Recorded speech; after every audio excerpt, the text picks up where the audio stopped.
अनुराग भदौरिया जी, आपसे पूछना चाहती हूँ, एक कि ये पहली बार नहीं हुआ है, इस बार जो हुआ है उसका जो जवाब दिया जा रहा है, आपको सुशांत सरीन ने खुद बताया किस तरह से दिया जा रहा है।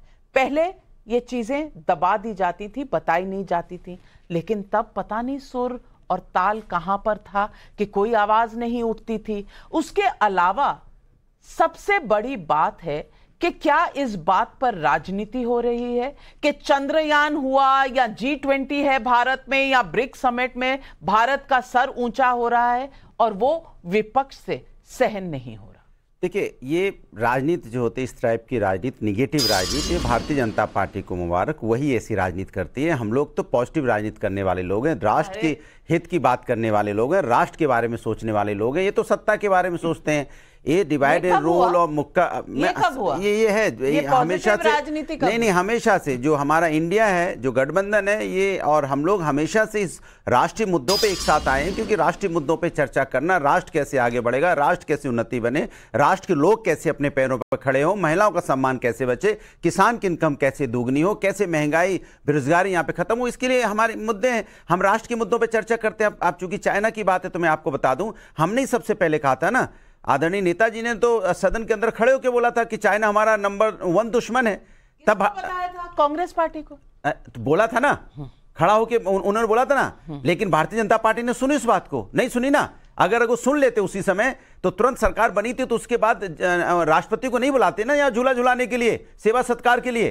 क्यों बुलाया? जब आपके एक पूर्व हमारे देश के इतने मजबूत नेता जो रक्षा मंत्री रहे हैं, वो अपने एक्सपीरियंस से कह रहे हैं कि चाइना मेरा नंबर 1 दुश्मन है, तो आप माने क्यों नहीं इस बात को? अगर आपको चाइनीज राष्ट्रपति बुलाना था, फिर आप उनसे एक बार बात करते विपक्ष के नाते कि भाई हम ऐसा करना चाहते हैं, इससे फायदा है देश को। आपने बुलाया, झूला झुलाया, लौट के गए, हमारे सैनिक शहीद हुए। तो क्यों भाई ऐसा काम करते हैं? अनुराग भदौरिया जी, बहुत बढ़िया बात आपने कही, मैं आपको मुबारकबाद देना चाहती हूँ तो नहीं बात तो आपकी लंबी है, लेकिन मैं मुबारकबाद देना, जिन्होंने पंचशील किया, जिन्होंने तिब्बत की बात, तिब्बत को चाइना के साथ जोड़ दिया, उनके साथ तो आपने गठबंधन बनाया हुआ है। जिनके रूल में आपके मुलायम सिंह जी ने चेतावनी दी थी कि चीन सबसे बड़ा दुश्मन है हमारा, उनके साथ आपका आज गठबंधन है। लेकिन जो वहां पर इंफ्रास्ट्रक्चर बना रहा है, जो वहां सैनिक भेज रहा है, उनको आप लाल आंख दिखा रहे हैं। तो ये आपकी जो पॉजिटिव राजनीति है, ये शायद देश समझ रहा है। लेकिन एक शब्द रह गया, आपने गलती से मुबारकबाद दे दी मुझे। हाँ, मैं मुबारकबाद सुन ले, नहीं तो हमने चांद मुबारक बोला था, तो उस पर बड़ी आलोचना कर रहे हैं। वो मुबारक को वो आजकल शब्दों को भी धर्म से जोड़ने लगे हैं, कहीं आपको ना जोड़ दें, इसलिए आपको आगाह किया कि आजकल वो शब्दों को हमने चांद मुबारक क्या लिख दिया राष्ट्रीय अध्यक्ष जी ने, तो उस पर बड़ी चर्चा करने लगे।